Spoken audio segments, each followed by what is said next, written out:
Welcome, everyone, to this episode of Amazon Data Dudes. I'm your host, Will Christensen. We have Brandon Checketts here. Welcome. Hey, good to be here, Will. Thanks. Brandon is the founder of Seller Labs and a current owner there. We also have Gilad from VAA, an agency that specializes specifically in Amazon-centric VAs. He's going to go in and describe that a little bit more, but welcome. Thank you very much for having me, and you got it right, the name. Hey, yeah, we were practicing earlier, and I was saying all sorts of the wrong way of how to say Gilad's name. You know, he said it's okay. You know, if I had a penny for every podcast that they've called me the wrong version of my name, you know, he'd be very rich. People see me on different podcasts, and then they call me and they say, okay, how should I? Because I listened to you over there. You're Gilad, and then you're Gil, and then you're So it's okay. The actual name is Gilad, so you said it right. Gilad. Awesome. Well, Gilad, tell us, what does VAA do? I probably slaughtered it. They probably do something totally different or somewhat different than what I just said. But you tell us, what does VAA do? And yeah, tell us a little bit more about that. Sure. So, I mean, first of all, I'm Gilad. I'm the founder and the CEO of VAA Philippines. What we do is we recruit virtual assistants from the Philippines, and then we train them to work with Amazon sellers. We're an Amazon-focused company. Everything we do is Amazon, and all our VAs are all Filipinos. We recruit them ourselves in a very long process in order to find the best ones out there with the best motivation, the best skills, the best capabilities of learning complicated things and apply them without mistakes, eagerness to learn and advance, and so on. And usually after a process of 2 months, we're left with about 1% of the applicants. And that 1% is joined VAA and goes to the next step, which is the training. And at that point, we divide them between the different departments that any seller would need VAs for. For example, we have VAs dedicated for PPC. We have VAs dedicated for social media. And what we did together, which we'll talk in a minute, is training our VAs specifically on Seller Central and on all the data that is relevant to Amazon sellers. So that's exactly what we do. We continue to support our VAs also on every day on all the new updates on Amazon, new features, new tools. And so they always keep updated and progress with their knowledge on Amazon, which is always changing, obviously. So tell me how, I mean, I know a lot of people who are in the VA world, in the staffing space. What got you? I mean, why the Philippines, and how did you end up getting there? I think I asked you this when we were at the Prosperous show, and I was like, so you must be like somewhere close over there to the Philippines. And you're like, I'm in Israel. And I was like, wait, what? Okay, hold on. How did this come together? So tell us, how did you end up there? Yeah, so most people think that when I'm talking to them on the phone that I'm in the Philippines at the moment. I do go back and forth to the Philippines quite a lot, but I'm actually talking to you now from Israel. And it all started me being an Amazon seller. I mean, this is how it all started. I started selling on Amazon in 2015 and private label, created my own, the good old days, creating manufacturing in China, selling camping equipment for Amazon sellers in the US. At that time, it was different than today. Obviously, it grew very fast, the business. I needed VAs. I needed help because I found myself doing everything myself without having the time to do everything, and many things got neglected.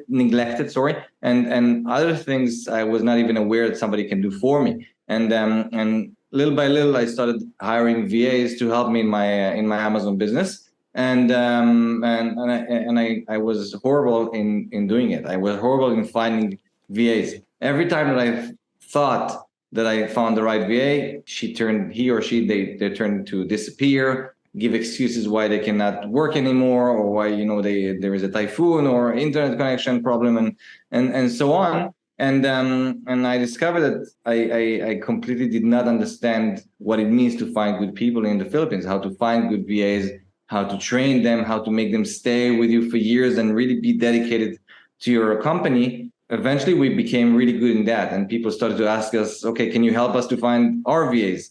And then this is how VA developed. So from an Amazon seller, I became focused on recruiting VAs and training them on Amazon for the things that I needed as a seller. Yeah, I think most business owners are really very bad at hiring people, especially hiring people remotely in a different culture. Definitely. And I think the reason is that we look at least I did, and that was my biggest problem. I looked too much into what they say about themselves, how they want to be viewed, and you read their resumes, you post an ad on Facebook, on online jobs, that doesn't matter where, and you get 300 people applying, and they will all, surprisingly claim to be experts on the field with 20 years experience, knowing everything about Amazon, and then in the interview, even in the interview, or if you give them a test, they will pass the test. They will look perfect in the interview because they will already know what to say and how to say it, to convince you. But then it doesn't tell you anything about their actual potential.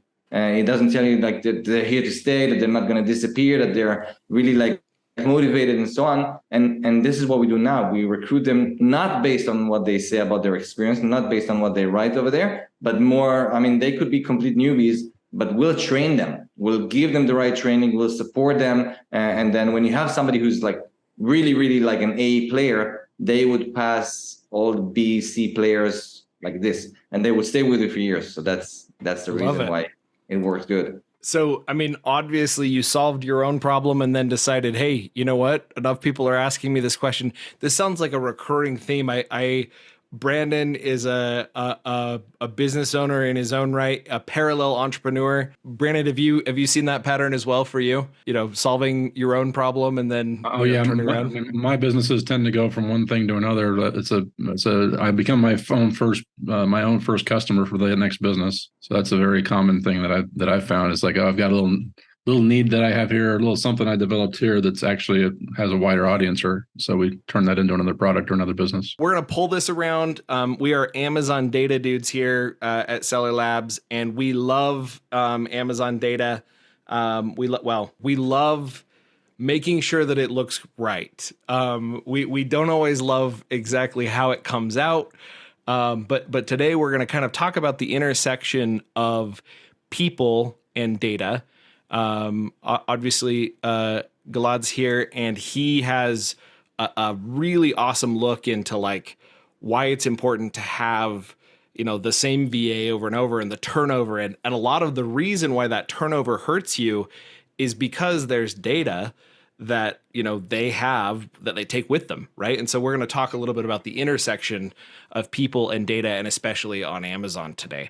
So I'm going to open the floor, and I want to hear, from Brandon and from Gilad, when you think about the intersection of people and data, and why it's important to consider data in the hiring process, why it's important to consider how people interact with data, what comes to mind? What thoughts or advice would you have for Amazon sellers as you consider, data and people and trying to mix them? Well, I'll start with a little bit. So I think that one of the things that we've found is that people often have a mental model of how things are like laid out, how things are categorized, what names are. And a lot of times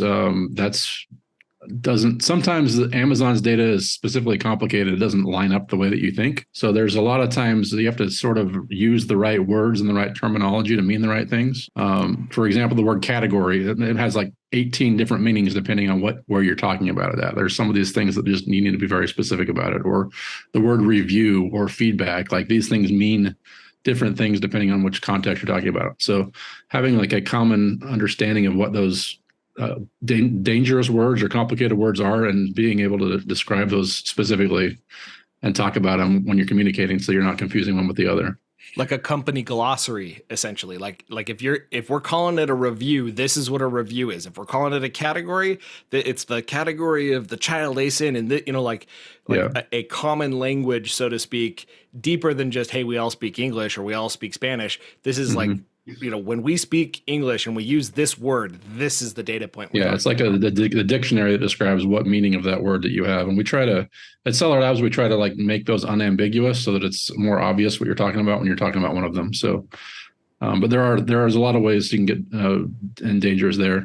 And then the other thing is the sort of like the shape of the data that you get from Amazon is not always the shape that you kind of want it in. And so if you have data that's, especially when you're talking about summarizing data and like grouping data by certain things, like if you're talking about advertised data, data in the realm of advertising is usually a subset of the data in the realm of like the Amazon business reports or the order reports. So knowing like at what level you're sort of talking about it and in what context around there helps as well. So making sure that you've got some clear understanding around those context when you're discussing them. Well, I think that data is something that very little sellers really understand the value of it. I think it's one of probably the most important thing. The sellers that they have, understanding of the data and how to use it correctly, they're the ones that pass their competitors. And the problem is that it's a lot of times it's in your way, because if you look at the courses, I'm not going to name specific ones, but if you look at the courses that train people of how to become Amazon sellers,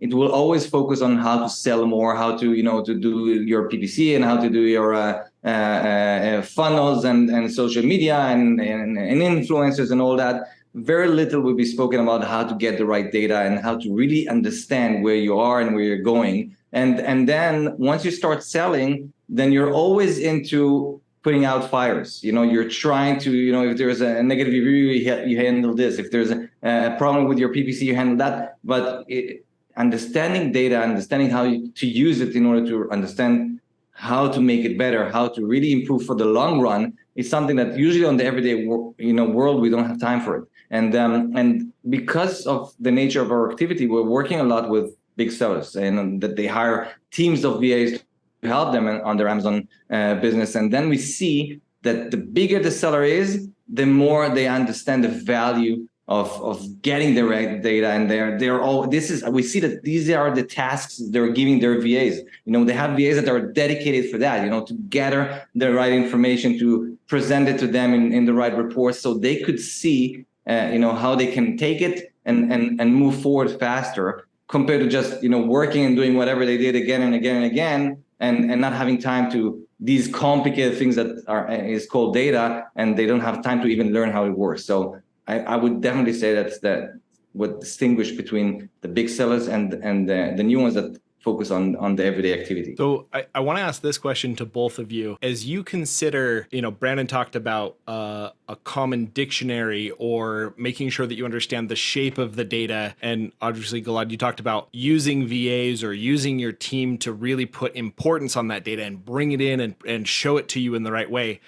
Can you think of a common mistake or pothole that you've seen Amazon sellers run into, and how to get around it? A common thing that people are like, oh my gosh, like everybody thought that this was named that, or in this situation where we're talking about the underimportance or overimportance of data. Are there specific reports that come to mind that might be more or less important for an Amazon seller to be aware of that they may not already be aware of?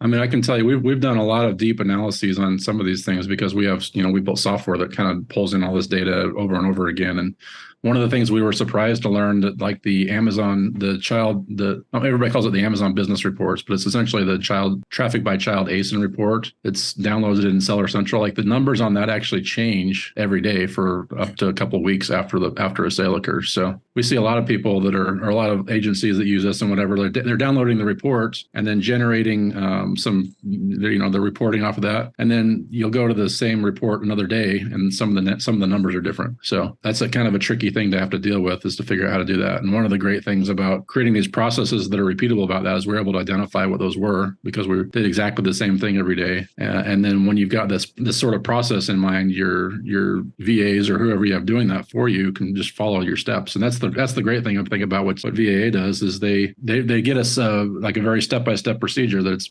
pretty easy to follow and do the same thing every day. So it makes it very consistent and reliable to do. What about you, Gilad? Any potholes that you've seen as you've seen people deploy VAs, or potholes around data gathering or people management in data? I can pretty much just focus on PPC, for example. I mean, on PPC, you have those sellers that they're doing everything by themselves, and then usually they focus on the bids and the ACOS, and they would have very little time to go deeper into the history and understanding and really like seeing the change in the reports from one time to the other. And then when you have a dedicated VA to do it, and we actually did a case study on this, and we showed the difference between when a seller is managing his own PPC compared to when a VA is managing the PPC for him, and the difference was not necessarily in the knowledge of the VA compared to the knowledge of the seller. It was the fact that the VA, that's their job. They know that this is, they have a procedure, like you said, an SOP, so they know that on Tuesday, this is what they do, and they go and they download this report, they go over it, and when you have somebody who's dedicated to doing things according to specific procedure, then suddenly you pick up new search term. You see things that you never thought that you would do because you never looked into all the reports. So we have this all the time coming from sellers that are using our PPC VAs saying, okay, now I start to see a difference just because simply have somebody who's dedicated to downloading the reports, getting the information from there. And this is why I think it was such a good cooperation that we did together, because it allowed the VAs to really understand and how to get more and more information from Amazon, which, like I said, it's something that's very slicky to get this information, but once you have it, and how to use it correctly and improve the sales. 100%. Yeah, the other thing that I want to throw out there too has to go right along with these processes. Is there I know a lot of sellers who are they're like the Amazon genius, and they kind of understand all these things, and too much is reliant on them. So I know some sellers are like once every quarter, once every year, they go in and make this spreadsheet and update all these values, and then they kind of run their business for the rest of the year on it. But it's very expensive in terms of their time to put together this complicated sheet, and they never really describe how to do it to anybody else. So it always falls back onto them. And one of the things you can do is, once you understand how to get the data reliably and repeatably, and you can make a process around it, then you can have a VA, like you're saying, do it every week rather than the process that used to be done once a month to optimize this. You can now have somebody do it in 15 minutes or something once a week, and now you get updated, reliable data on a weekly basis rather than doing that once a year. And we've seen that particularly complicated with, like, Amazon changes fees 4 or 5 times a year, and if you don't pay attention to those fee updates, like one month you're profitable and the next month you're not because of some fees that's changed somewhere, or advertising getting out of control is another very common one. Is like we're hitting this ACOS goal, but we're not hitting the ROAS goal or the TACOS goal or something like that. When you've got these processes that are well defined that somebody who's dedicated to it can do, on a usually pretty quick 15 minutes or something, you get a lot better data, a lot better analyses more consistently. I think that sorry. Oh, I was just going to say, I have an Amazon seller friend who, in her business, and this was literally over the last year, she was so focused on, actually, it was last year when there were some huge changes last year in fee. She missed the March fee change, and it cost her business over $10,000 just because she didn't raise her prices to match some of what's there. And so she didn't have somebody who's dedicated to watch and look at that. Just like Gilad was saying, as you pick that apart, I used to work at an Amazon advertising agency, and I was the guy who was in charge of managing those campaigns. And I did a daily health check. I called it the DHC. And I had a spreadsheet where I went down and I looked at the performance, the click-through rate for every single one of those campaigns every single day. And it was crazy how often it was like, okay, yesterday's click-through rate was this, and today's click-through rate was, whoa, wait, half? What happened? And I'd go in and I'd see that, somebody, the keywords had changed, or the placement had changed, or something was different about the wording, or invariably something shifted. And so you could see those trends, like you said, because there was someone who's dedicated. And I eventually automated that, which is something that actually Seller Labs, we have a product called Data Hub that the VAs are actually training on. Gilad mentioned a joint effort, and I wanted to just give some color around that. The VAs at VAA are now trained and certified on a product that is brand new at Seller Labs called Data Hub. And basically what this thing does is it automatically takes any data inside Amazon and puts it into your dashboard of choice, whether that's a Google spreadsheet or an Excel spreadsheet or a Power BI business intelligence tool. Wherever you're looking for that end destination, that's what it's available. So SQL, API, all of the above. Very, very fascinating to see those daily health checks get automated. Yeah, I love it, and I wanted to say to complete what Brandon said before. I mean, there is even a name for it. They call it the Superman syndrome. The Superman syndrome means that, and you see it really like on e-commerce, because if you see somebody like out there in the actual world outside of the internet, opening like a restaurant or something like that, they would never think that they could do everything by themselves. They would know from the day one that they have to invest money into renting a place and decorating it, and hire a chef and waiters and so on. So it's all, from day one that you have to invest into delegating stuff to other people. However, the fact that everything is just in front of us on the computer, then we tend to forget this, and we tend to think that we can do things by ourselves all the time. And what happens usually, especially when you start to grow and the business works well, is that eventually you start to neglect, because you see that you don't have time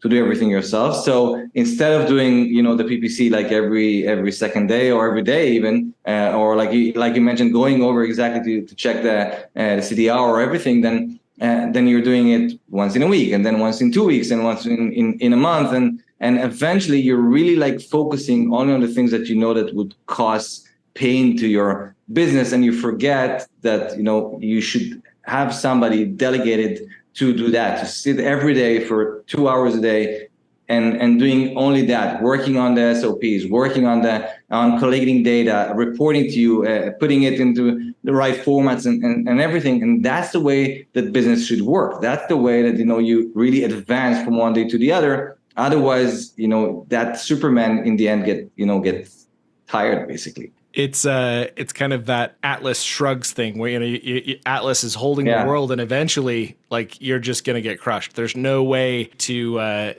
take all of that on forever. I want to shift the conversation here just a little bit. One of the key groups of people that the Data Hub tool is built for is Amazon agencies or service providers. So think e-commerce accountants and e-commerce, PPC agencies or full service ad agencies. I know, Gilad, that there are agencies, I'm aware of a couple, that are using VAA and getting involved in that. What, as you consider some of what that looks like, what advice would you have? Obviously, as a seller versus an agency and kind of those different pieces, are they in need of help in the same way for VAs? Yeah, the difference I think is that they're already in a stage where they understand the value of having other people helping you in your business. With sellers, we should either invest effort into explaining to them why they should hire VAs, why a VA is better than you doing everything yourself. And maybe in the beginning you think like, I don't know what I can give my VA to do. Don't worry, it will come, because you start to give things to your VA, suddenly you have free time to do other things that are more important than in your level of pay. And with agencies, they already know this. They already know that they know how to do it. They know that the more VAs, trained VAs that they can have, the better it is for them. And then what we see is they have dedicated personnel that are in a management level. And then these managers, they work with VAs. So one VA could actually help,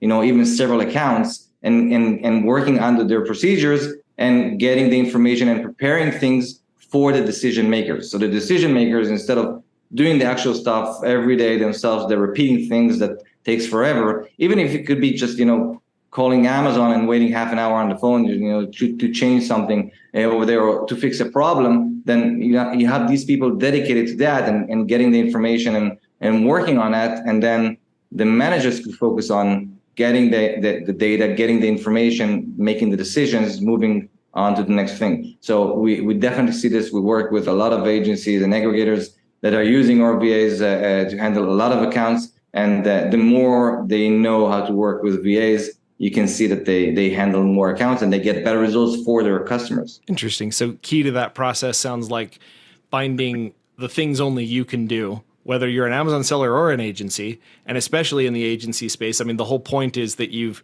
now grown to help multiple people. And so when you're helping multiple people, you're now no longer doing this for one business, you're doing this for 10 businesses. So the number of repeated tasks like downloading data from Amazon is going to exponentially go up, right? And so those are those sorts of things that you can hand to that VA, is what you're saying. Yeah, definitely. And even for myself, I mean, and for my company, I always think about a certain task. I mean, is this something that only me could handle with my knowledge, with my experience, with my level of decision making, or somebody else with the right training, with the right attitude, with the right level that I can trust, but somebody else can do this task for me. If the answer is yes, somebody else could do it under the right circumstances, then I would immediately delegate this to somebody else. I would ask myself, why am I doing it? I should be focusing only on the things that only me, as the owner of the company, as the CEO, can.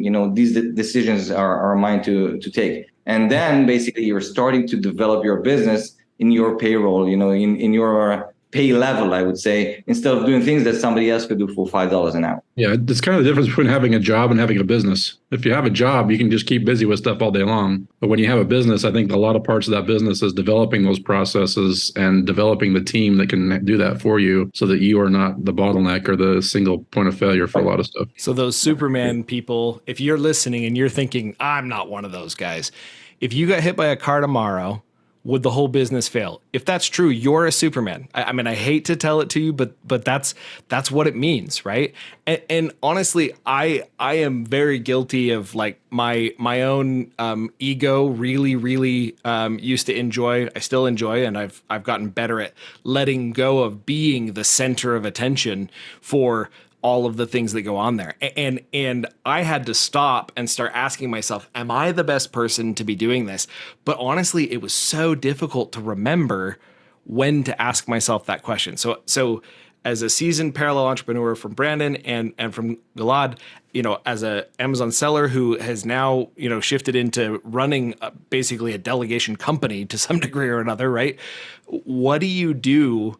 Any hacks that you are aware of for reminding yourself to ask that question? Am I the best person to be doing this? Yeah, so I think this is exactly the question that you should ask yourself. You should make all the process and all the procedures, and I think the key is not to be afraid to delegate. I think the idea is that we tend to think that we are the ones that can get things perfect, and other people would not get things perfect. And that's correct. I mean, we would be doing things better than everybody else because it's our business. However, if, like we said, if we do everything ourselves, it will be perfect and it will be small. If we want to grow, then you have to accept sometimes even 80% of perfection, but having other people doing it. And then you'd always think, where is the bottleneck? Am I the bottleneck? Am I stopping it? And then moving forward, we have a team of more than 550 VAs that we recruit and train and work and connect to sellers. And we always have to think how they could help the sellers not to be their own bottlenecks. And this is how we focus our training. We focus the training, and this is how we started to work with you. When we talked, it was immediately, okay, let's see how together we can help the sellers, to get better results, but not doing things by themselves. Because if they keep doing this by themselves, then they would get nowhere, because in the same time they could be doing other things. So the idea was always to think how you could not focus on the things that repeat themselves day after day and do not require your special attention, and focus really on making the decisions and move forward. Couldn't agree more. Any hacks, Brandon, that you've seen others use or that you use to remember that, when am I the wrong person to be doing this? I mean, the simplest one is just have a sticky note on your laptop or on your wall somewhere. It's like, how do I make this the last time I have to do this?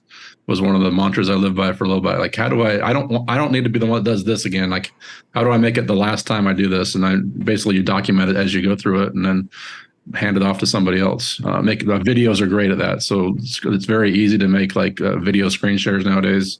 Yeah. A lot of that you can spend a 2-3 minute video that does a ton. Yeah. So we use Loom a lot here at Seller Labs, and it's just a software that lets you literally record. If you've not seen this yet, hopefully it's a hack. It's something that's becoming more and more common, but like screen sharing in a meeting, you can actually share your screen, but instead of being in a meeting, you're recording your voice. And so you're describing what's happening on the screen step by step. This is what I need you to do. This is the problem I'm having.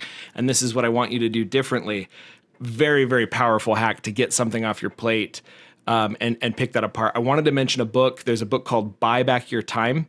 And in this book, Buy Back Your Time, which is honestly, I mean, amazing book. He describes 80% good, meaning like if somebody does it, 80% as good as you. So think like they, out of 100 things, they missed 20 of them.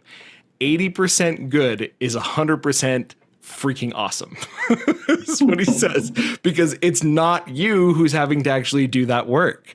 So it's really important to remember that like it's okay to settle sometimes for 80%, because does 80% actually solve it for the business? And what other things can you put in place to make sure the business has what it needs, even though it's 80% as good as what you would have done? Yeah, and a lot of times you follow that 80% with some sort of quality check too. That's a feedback mechanism, especially when somebody's new at it. If they get 80% good and you have some feedback on there, it gets up to 90% and then 95% good. And it's easy to get very good enough at that point. Yeah, and by the way, you mentioned that you can record your screen, and then people should use it for the SOPs. But remember that it should not be you doing the SOPs. That's the entire idea of having a VA. The best way to do it is to, like you said, to go over a procedure and record it while you explain how to do it, or while you do it together with the VA. And then after that, the VA will watch the video and we'll create the SOP for you. For you, you win-win, because you get the SOP, so now you start to have already procedures that other VAs could follow after. And also, it's a great way for you to see that the VA fully understood everything you mentioned. Otherwise, what would a lot of time happen is that the VA would say to you, yes, yes, yes, yes, yes, and then they would be maybe a bit more intimidated to say, wait a minute, stop, I did not understand this, because they would feel like, okay, maybe I should not say that I didn't understand. What would he think of me if I stop and ask questions and so on? You have to really understand that it's a different mentality, and the best way to overcome these problems of mentalities is to record it, to have the VA create SOPs, and then you really go together and see that everything is done the way it should. I have to throw an AI hack out there just because it's such a hot topic right now. Mm-hmm. If you've recorded an SOP recently, like you've gone in and maybe even this, so this Zoom recording, we're recording this podcast on Zoom.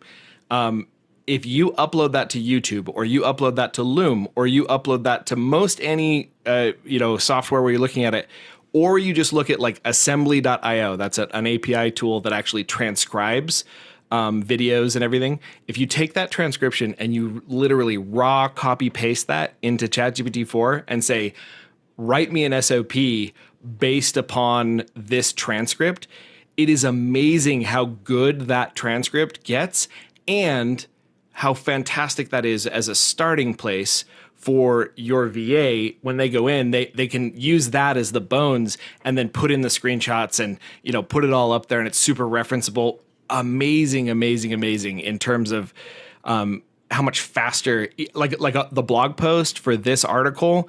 Like if you're reading the blog post right now and you're wondering like how it was generated with AI.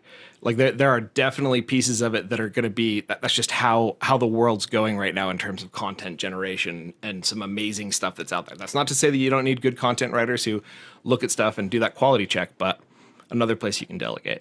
Yeah, I was going to say with the video too, it does, like you said, sir, like you might be able to explain it once to somebody, and then that VA might watch that video 5 or 10 times or 20 times trying to get the SOP down right. So, and then I've had a lot of times where you make a video like that, and then I tend to speak quickly and use the wrong words sometimes.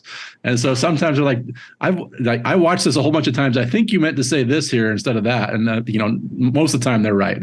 They've watched enough times. They got the context, and I said the wrong thing, and they're able to point that out. All right. Final hack or final tip, any, on the topic of VAs or data, what's one final tip or trick that you would like to leave with the individuals listening?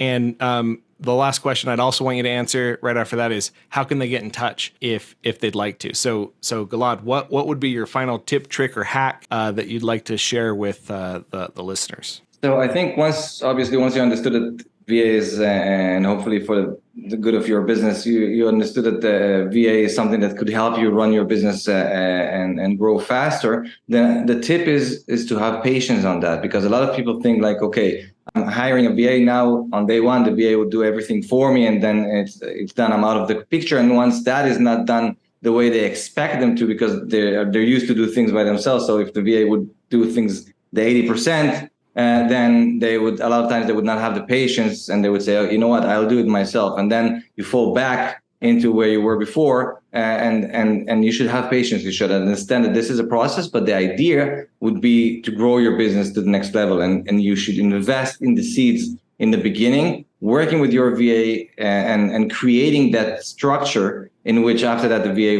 will grow and take it from there. So it doesn't happen over day, but once you understand that you need to have this patience, and you're working with your VA. And obviously, if you get a good VA that was already filtered and trained and all, it will save you a lot of time. But you still need to have this understanding that you're building something for the long run, and you should put the time into making that happen. Yeah, that's my tip.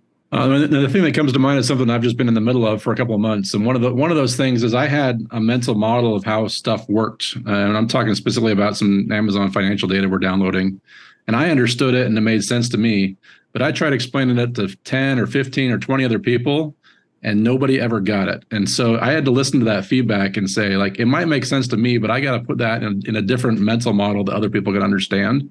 And so sometimes if you find that you're trying to explain something to somebody and they don't get it and they don't get it and they don't get it, or multiple people don't quite understand what it's just not catching on like you have to ask them for feedback, dig into really what that is. And you'll find that actually once you slow down and take the feedback in and figure out how to like make it better, then everything speeds up after that. So now something that you were struggling with and was kind of a challenge becomes a strength and something you're really good at. So that goes back with what you said about patience is listen to the feedback. And if something's not working, try to take a step back.